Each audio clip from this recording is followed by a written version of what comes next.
ready to eat. I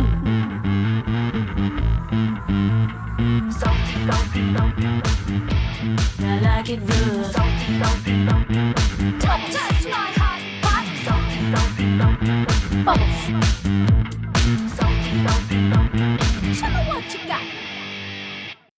Saddle up, let's ride. Let's get this thing running. Welcome to another episode of Hot Pot Poddie podcast. I'm Jen Tatro, and this is Brooke Holman, your host.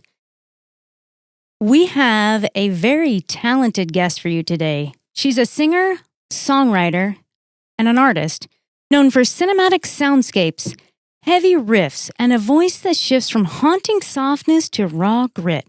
Her music explores heartbreak, power, and transformation. Drawing from hard rock and poetic lyricism, she creates songs that feel intimate, intense, and otherworldly. Please welcome to the show, April Draven! Hi, guys. Woo! How are you today? I'm doing great. Nice. How are you guys? We're doing great. We wanted to surprise you with our outfits. Do you see what we're wearing today? Yeah, I see. That's awesome. Well, this I is love for it. you, and this is for Brooke. So, yeah, I didn't know what this was, and so Brooke told me, what is this called when you... I don't even know. It's just stuff that I wear to the Ren Fair. I guess fantasy attire. I love to dress up like an elf. Yeah, that's what it's called. That's what I call it too, fantasy armor. I didn't bring the ears. I didn't think they would work very well with the headphones. But Okay, so it's like I know, fantasy. mine don't either. We like your headphones, by the way. Thank you. I was contemplating wearing my steel helmet, but then I couldn't hear. I wouldn't be able to hear you guys. So. Well, we know that you recently moved from around the Salt Lake City area, and now your hub is Austin, Texas. Woo Yeah, I woo! live in Austin now. That's awesome. I want to know, how's the music scene in Austin compared to the Salt Lake scene? I mean, it's hard to say because, like, I think anywhere you live, you're going to find, if you're creative, you're going to find the creative hubs where you live. I think the biggest difference is that the art here is built in the city, like the culture of the city, as opposed to Utah, where it can be very hard to find playing gigs and gigs that pay and gigs where the monitors work, like, like sometimes it can feel like a struggle. And in Austin, it's definitely like it's in the culture, and every place is professionally set up for it. Like, they know they're going to have musicians. It's a big part of like all the businesses here. So I think that's the biggest difference, is just, yeah, like how it's embedded in their culture, which I think is very cool. That's great. I was going to segue into, so do you feel like there's more opportunities there than where you were before?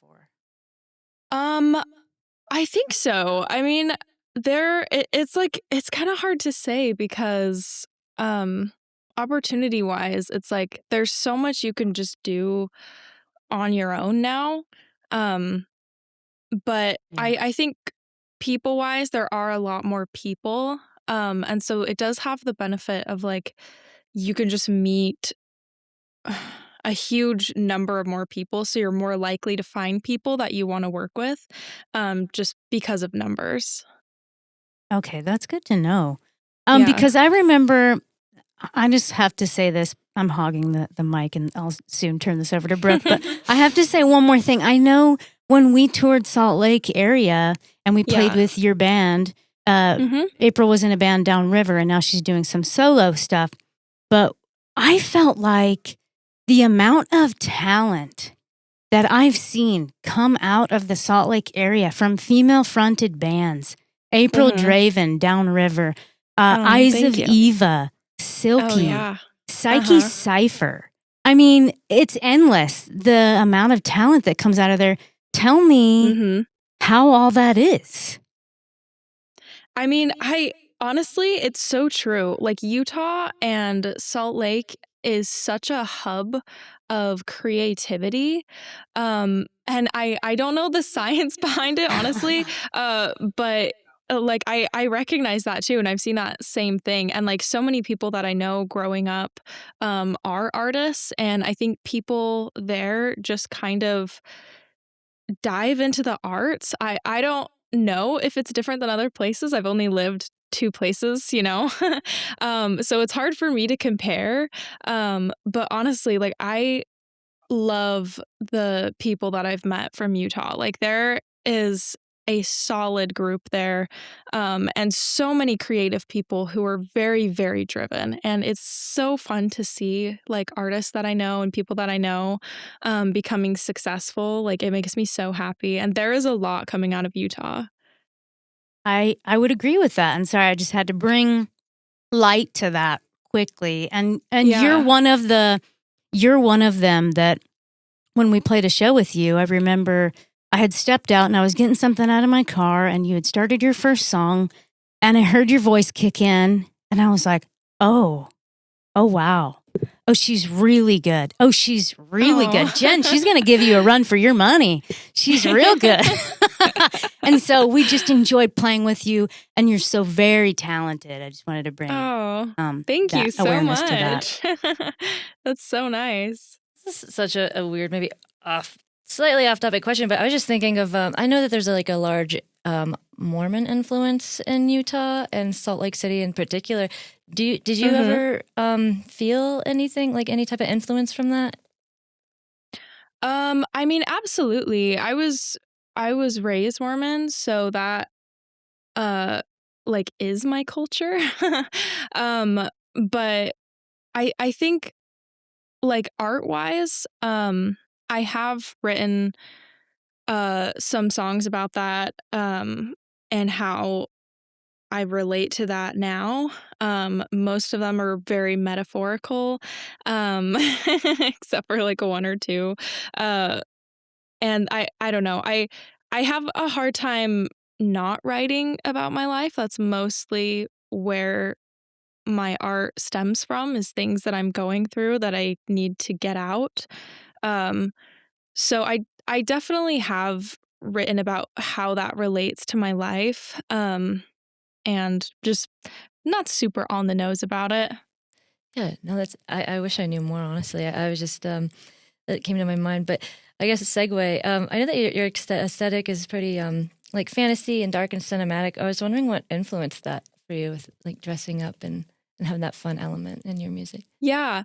I love the fantasy stuff. I have been super into fantasy for honestly as long as I can remember. Like I was wandering around the Ren fairs in my little Morgana outfit when I was like 10, just like having a good old time buying bottles and little trinkets. And like I would save up my money and beg my mom to take me to Hobby Lobby because I was collecting every single one of their bottles, because they used to sell these like colorful little bottles and I was just trying to collect every single one of them.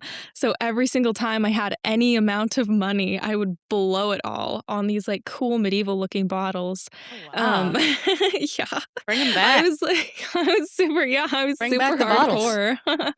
I was obsessed with like the old fantasy shows. I loved Labyrinth and Merlin and like Nice. all of that Yes, kind of Labyrinth, stuff. yeah. Yeah, I loved it. And I think like growing up in Mormonism, you kind of like, I mean, Mormonism is like fantasy. It's a folk tale. Like it's Folklore. yeah. I have two. And I have so I a think it kind of goes hand in hand. I have a Because there's question. there's a lot of Mormon fantasy authors too. I don't know if you Oh, realized that, but that's I like did not like Mormon realize that. I author, did not like know that. yeah, they love their fantasy.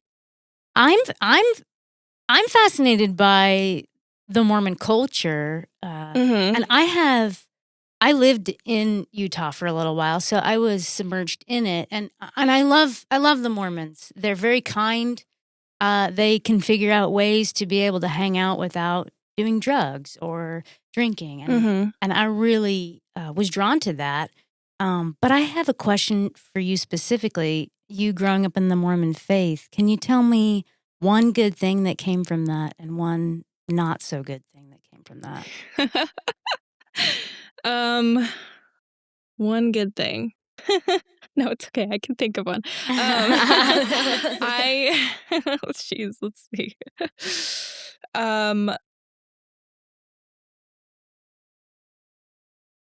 Did you go on any missions? No, I didn't. I didn't go on a mission. I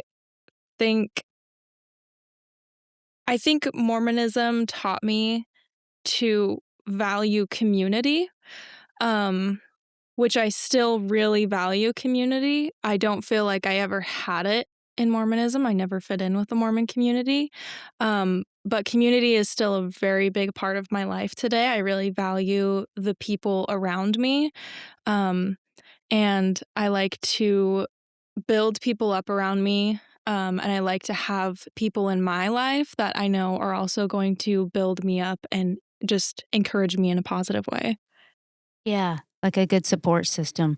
Who is Yeah. your support system right now, would you say? Sorry, my cat just almost turned my computer off. That's your cat. You need to leave. Do we need to see your You need to cat real leave. quick? You on your lap? Yeah, I can show you my cat. He's Yeah, cute. let's see her. He's a menace. Come here, bud. Let's see him. We'll put on the rat noise. This is Oh, my kitty. hi, friend. Aw, what's his name? Hi, bud. He's just little boy. Little Oh. boy. Aw. That's his name. I love his eyes. He does Yeah. not look very thrilled to Oh, be here. He's not. He doesn't want me to. He's like in He's like, "Are we adventure taking a mode right picture?" now. You're like, And so he "Am does I not want me picking him up gonna here. get a treat for You this?" can see yourself out, little bud. Please don't turn my computer off. You need to go. Okay. Sorry about that. Yeah, no worries. I'm glad we got to see Where her. were we? I wanted to know what's one thing that's not so good that came from being in the Mormon faith. I think something that Mormonism reinforced in me from a very, very young age that I'm still dealing with to this day was the very people-pleasing part of their culture that's like ingrained in you when you're very Yeah. young. And I still really, really struggle with that. I had my first anxiety attack when I was 7, and I remember it, or maybe I was 8, and I like remember it very clearly. And I have had like super bad anxiety my whole life. And I think that being in that kind of environment growing up contributed to it a lot. Yeah, absolutely. I grew up Catholic and ended up having panic attacks did? and anxiety attacks as well at about Yeah. that same age. Uh-huh. And my mom had to take me to Really? therapy. Yeah, my mom had to take me to therapy, and I had these tiny little dolls that were made out of wire that I kept, and they were like worry dolls. I remember I'd go to the bathroom and do some like breathing exercises. I don't know if I've shared that with very many people, but I'm sharing it now. So That's nice that you were able to go to therapy and stuff for it. I didn't even know the word anxiety until I was like a much older. And it was like a super hard thing for me to deal with because I thought being nervous, like having super bad anxiety about everything just meant that I sucked at everything. And so I quit a lot of things. And I wish I would have had the language to be like, this is anxiety. You can actually breathe through this and you'll be okay, instead of just like giving up on so many things. yeah.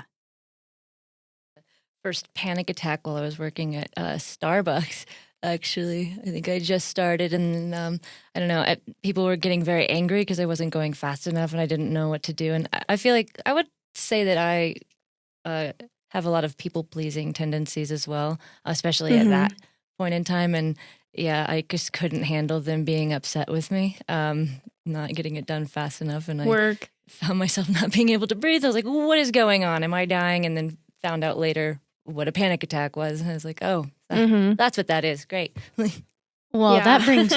that brings me to another question that I want to ask you, April and Brooke. Being musicians and being on stage comes with a lot of stress and a lot of pressure. Yeah. How do you both handle anxiety now while you're on stage? That's a good question. I think part of it is like, if you're anxious, And you just like, I learned this going to a performing arts high school. If you're super anxious and you just let yourself be super anxious the entire time you're going to perform, you're going to look really awkward and it's going to be really, really embarrassing.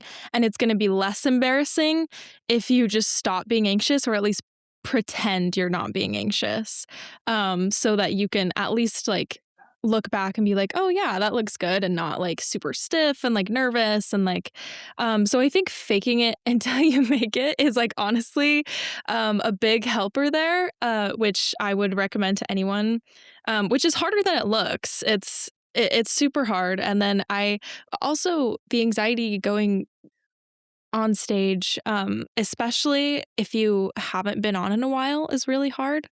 I used to struggle like when I had shows pretty consistently. And then if it was like a holiday break or like a trip or like something like that, and you just haven't played a show in like maybe a few months, and then you go back to it, and the first one back is always like very nerve-wracking for me.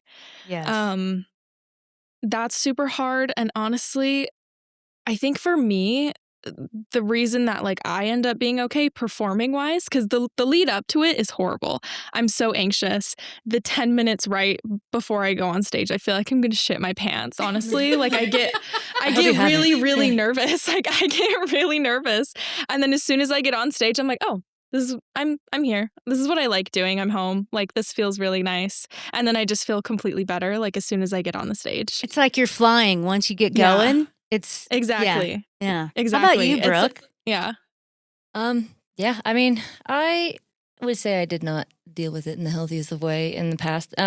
But more recently, I've heard of other artists doing this, which is another reason I was very interested in this tactic, but kind of creating, I guess, a persona for yourself, like a stage persona. Because like maybe say in my personal life, I'm not like super confident. I get kind of anxious, maybe stage fright, but then this stage persona is almost like a character that you're playing, which is why I'm so interested in this like fantasy dressing up aspect. It's like this is Brooke in everyday life, and this is like this is the stage musician one. It's a confident and like is that's her element, and then also just in my mind, just telling myself like it's all gonna be okay. Like what's the worst that could happen? All my you could poop your pants. I could poop my pants. Yeah. Luckily, I haven't yet. Deal with that when that happens, I guess. So you guys both dress up in cosplay. I want to know, what's your favorite outfit right now to dress up as or dress up in? That's like super hard. Your favorite can I character? say something I haven't even put on yet? Yes. I got a new set show of it to armor. us if you can. It's all in a box. I have the helmet over here. Let's see the helmet. Oh, the metal helmet that We you were need to talking see about? it. Yes. I think I saw this. So I saw her post online. She had gotten a box of armor. Oh, man. Here it is. How heavy is that thing? This isn't super heavy. I think you should put it on. I won't be able to hear you. Oh, okay. Yeah, you don't have to. Because Or see. the headphones. So I imagine it's difficult to see. I need it on a little shelf behind me. when you become these characters, do you give them names? Sometimes I think it kind of depends. My fantasy character right now is Astaroth. I just thought it was really cool. How'd you come up with that name? I think it's like a demon from the Bible, and I just thought it was a cool name. That's kind of cool. I'm pretty sure. It's also my character on Oblivion. Oh, okay. Yeah, sometimes I go with the names, but honestly, like I feel like there can kind of be a lot of pressure with that sometimes, and sometimes you just kind of have to let yourself not think about it too hard. And if it comes naturally, it comes naturally, and if it doesn't, like don't worry about it. Good to know. You can just look cool. You don't have to have a name. You can just look cool. Putting that in my pocket. Yeah. I feel like, I never give anything I dress up as, I never really give a name to. I'd say just any excuse to look as much like an elf as possible. I'm in for that. I feel like I've slowly been collecting items through the years and like colored contacts and the different types of ears and things like this.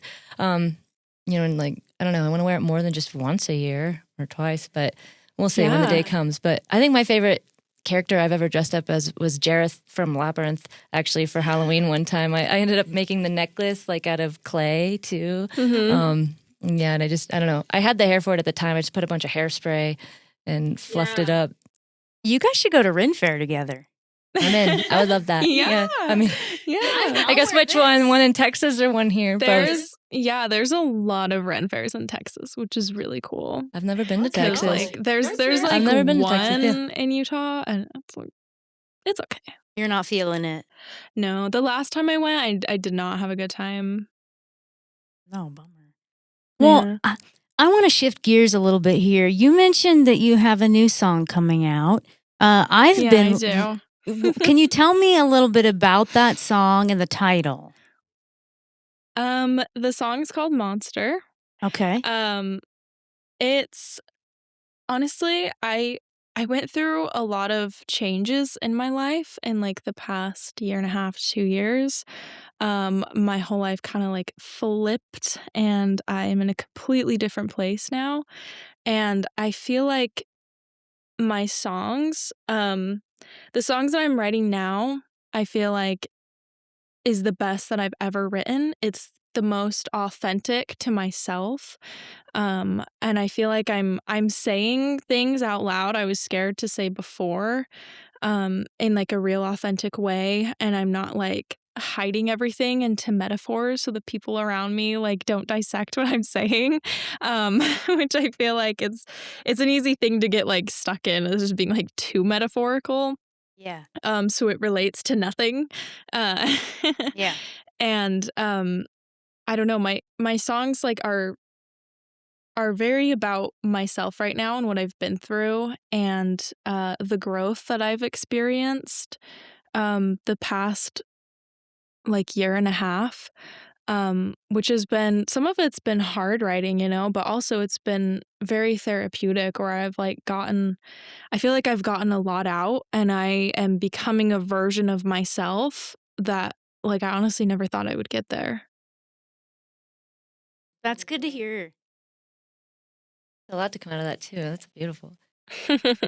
And on that note too, I was wondering, what's something about you that would surprise people who only know you through your music or stage persona, whether it's your older music or your new music that you're becoming kind of more vulnerable in? Vulnerable. Can't say that word. Yeah. I don't know. That's a good question, because I feel like my online persona, my stage persona must be very different from who I am, because when people meet me before they figure out what I do, they're usually very, very shocked and don't believe me. So I feel like my regular everyday goofball vibe is like not what I'm putting out there at all. So honestly, I think like the biggest thing is just like I am such a nerd. I am such a dork. I just like I read all the time, and I write little cringy poems, and like I I am really such a nerd. Like I'm rewatching Supernatural right now. I'm not doing anything cool. Like I am the same like weirdo 13-year-old that I've always been. True to yourself. Yeah. Stick with it.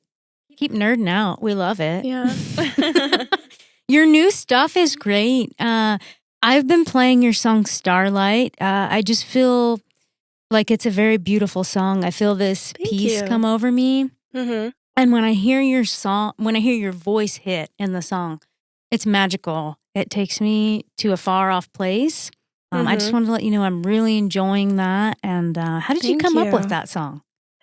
That one was interesting, because I like with my previous band, we'd had this kind of like hard rock, garage rock thing or whatever, and I there is always this like fantasy character that lives inside me, and I started writing on acoustic guitar, and when I feel like I need to just get something out, that's usually what I gravitate towards, is just I go back to my roots with like my acoustic guitar, and it came very, very quickly. Like honestly, that song just kind of like fell out of my mouth. Wow.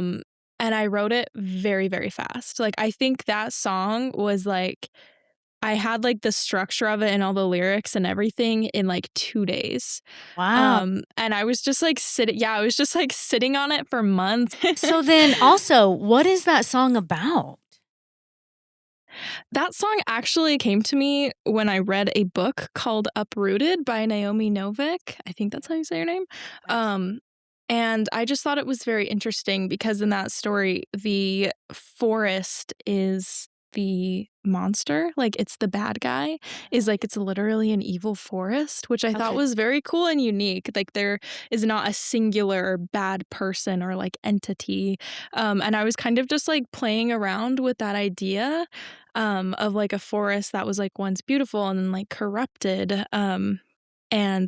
And like lures things in, and like when you're around it, you're just drawn to it, even though it's terrifying. And I thought that concept was very cool. So I just like, yeah, I read the book and then just like had that in my brain and like spat it out in like 2 days. And it was just an acoustic song with like some harmonies. I was still working in GarageBand at that time. So everything was like all the demos and stuff was like just GarageBand. Um, yeah, GarageBand's good. GarageBand is good for beginners and stuff. I used it for a very long time, probably longer than I should have, but Did you put the and guitar on that? Did you put that guitar track on that song? The Yeah, acoustic? so That's great. I write guitar parts that are really bad, and then I give them to my producer and I say, "Play this better, please." And then he says, "I got you." And then he plays it to the click, and like It if he sounds has some beautiful. ideas because he's like a real guitarist, if he has some ideas like, "Oh, this part would sound better," or "You should play it with this way to play this chord instead." And he makes it like 1,000 times better. Shout out to Flip from Aggressive Audio. Flip, Goat. Aggressive Audio. Yeah, he's great. And then I kind of was like, I love this song. I love the acoustic vibe, but I also knew I wanted something more out of it. And so I had him layer in the electric guitar and the drums and the bass, which is my favorite part of the song. I absolutely love the bass. That's like my favorite thing to play on the bass right now. But Yes. yeah, he just like helped me with all of that, and then we just brought my vision to life, and it sounds so good. I absolutely love it. I'm trying to mix an acoustic only version of it because I've had some people asking for that. I am not an engineer in any way though, so it is taking a long time. Maybe you'll get it eventually, who knows? But yeah, that was a really fun song, and that was the first song that I feel like I was able to fully embrace my fantasy side of myself and merge it with my music side of myself. Um, and so I loved tracking that song, but also after that song, I was kind of not angry, but like a little upset because I was like, so if I want to do music and fantasy stuff at the same time, does it have to be this? Like, can I not go back to like heavy stuff? And like, I was struggling with that for a little bit because I am not very good at electric guitar. Like I've for some reason there's something about it I've like struggled to like comprehend, and by that I mean I don't practice enough.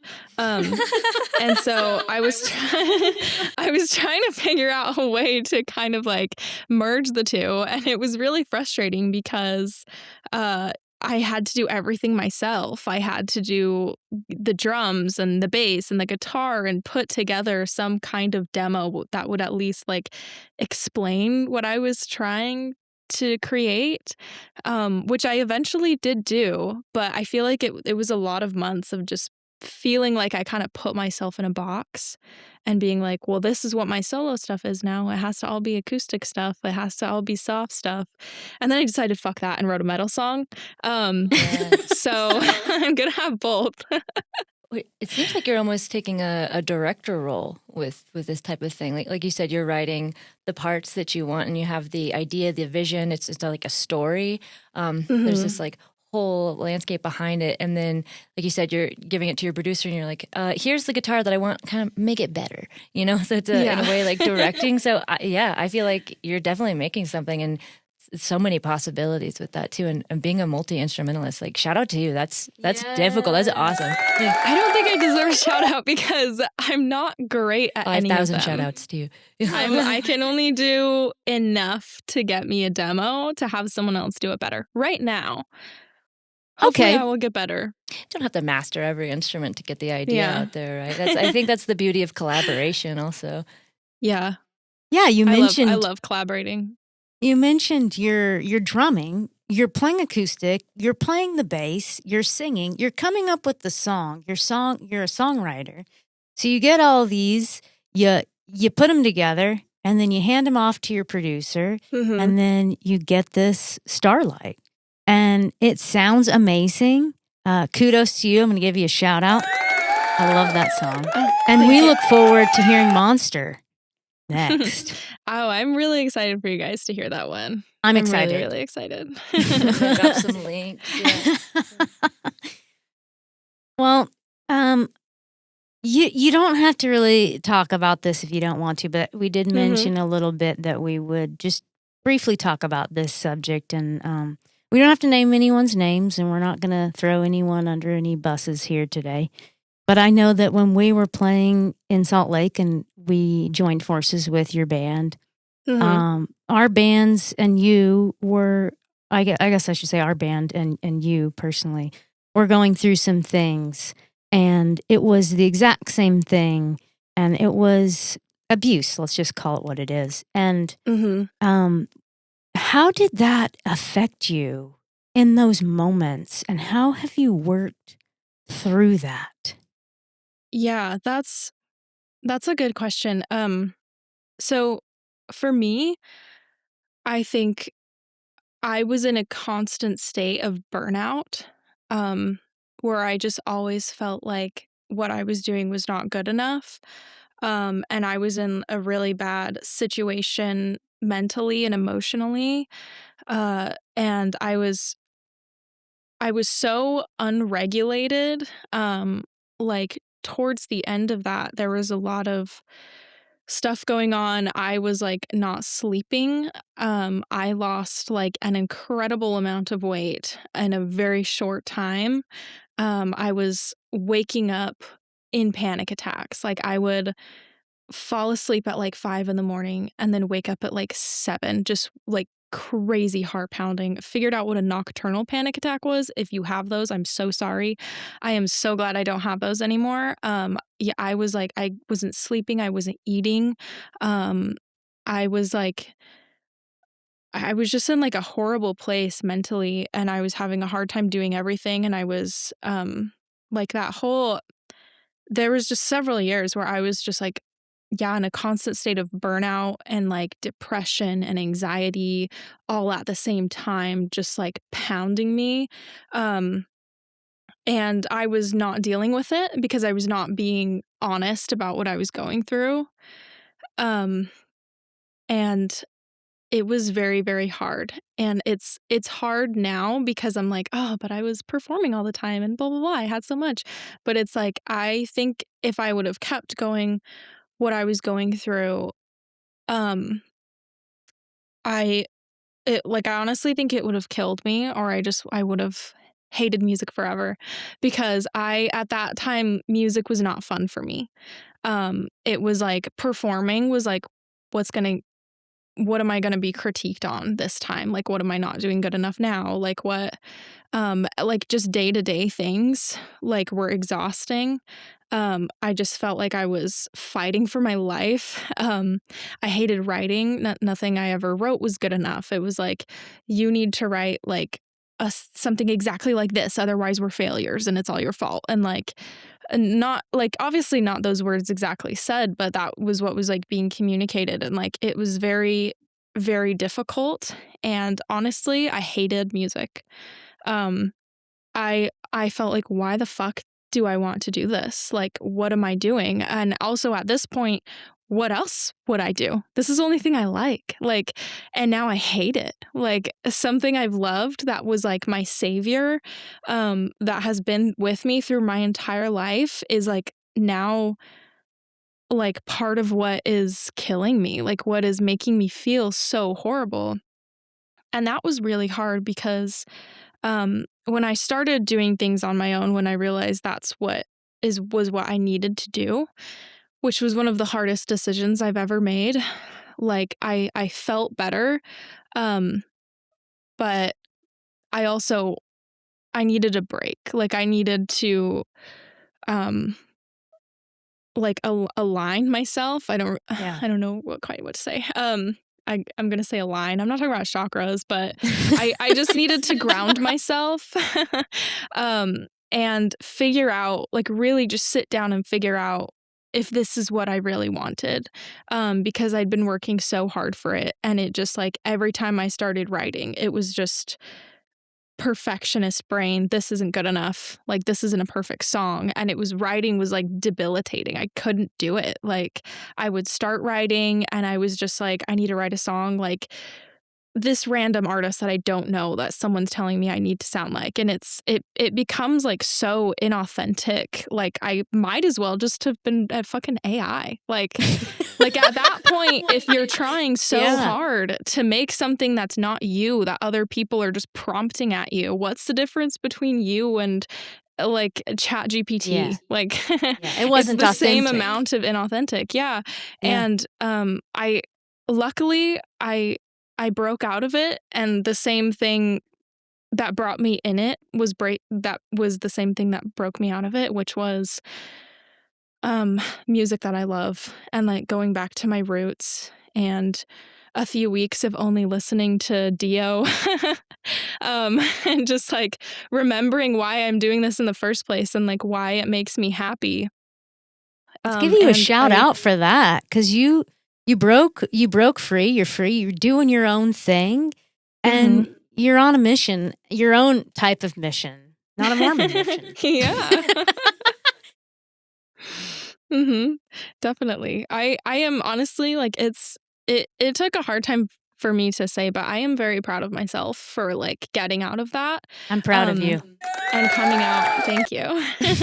And coming out on top in a way where I do still want to do this, and I still have passion to do music, and I still have life for it, and I'm still hungry for it. I'd say that's incredible too. Is just coming from a mind space of kind of what you were saying, just feeling that I don't know if it's like hopelessness or just feeling like you didn't want to do it anymore, or something's dragging you down, feeling like you're never good enough. Being able to find, I guess, the strength in yourself, and kind of getting, like you said, getting back to your roots, and remembering why you loved it and what about it like brought you joy, and wanting to share that with other people, and like really diving into that creativity, you know, that you've really like loved exploring since you were a kid. I think, yeah, that's amazing. Yeah. And you're a powerhouse now, just pushing through. Yeah, keep it going. It honestly is a really power feeling to kind of just embrace the like transformation so much, like taking something that was hurting me, something that felt like such a loss, and like using it and like a tool, kind of, not in the way where I'm like trying to sell my pain, but just like accepting it, and just like drawing from it. Well, that's fabulous. I'm sorry that you went through all that, and I'm excited that you're on the other side of it. Yeah. I'm so excited to hear what you have in store for us. And like I said, I'm excited to hear that song Monster. Um, just circling back on that last thing we were talking about, what kind of support is out there for women going through things like this? Do you know? That's a good question. Honestly, I am not really sure. I was like fortunate. I had someone close to me that I feel like I could really lean on. And that helped a lot. I also had a friend who was going through something similar coincidentally at the exact same time. So we were kind of like anchors for each other where it was like it made me feel very good because it was one of those things where I did it and then she did it because of me, because she saw that I did it and There you like go. made it out okay. And I think that's huge. And that's the reason why I think it is valuable to talk about. Because I feel like no one wants to talk about stuff like that because it's like, it's scary. And it's like, Yeah. oh, you're calling someone a bad word. You're saying they're abusive. That's like terrible. But it's Yeah, true. don't do that. How Like dare you you hurt should them? tell you should tell people what happened and like what you were going through. And like I think being voices for each other is very valuable. Yeah. Um Inspiring by yeah, example. as far as like resources for that specifically, I honestly like I'm not sure. I know my friend tried with a few of those and didn't get a lot out of it. Um so I unfortunately am not really sure where to direct people. Yeah. Well, thank you for sharing that. I appreciate you opening up about that and being vulnerable with us today. Um, I feel like we've taken up a lot of your time, and we're so glad that you could join us today on Hot Pot Poddie podcast. I'm Jen Yeah. Tatro. This is Brooke Holman. Our guest today was April Draven. Thank you guys so much for having me on. Oh, and we have one more thing. Brooke wants to ask you something. Real quick, yeah. If Mhm. you, I guess, if you want to say what type of charity that you would suggest for people to donate to, we just wanted to open the floor and let our guest kind of choose a charity of their choice that they suggest. Yeah, my charity of choice was RFR, which is Recovering from Religion. Okay. You can go to their website, and they have a lot of really valuable resources for people who aren't religious and are religious. They're not there to like push you into any kind of belief. And I think that's a really, really valuable resource for people who are just struggling in that aspect of life and feel like they don't have a community to go to. Well, thank you. Yeah. Yeah, we're going to put those links up. And once again, thank you so much for joining us today. It was great to see you, great chatting with you. We hope you have a fabulous day. Great. We're Thank out. you guys. Thanks. Bye.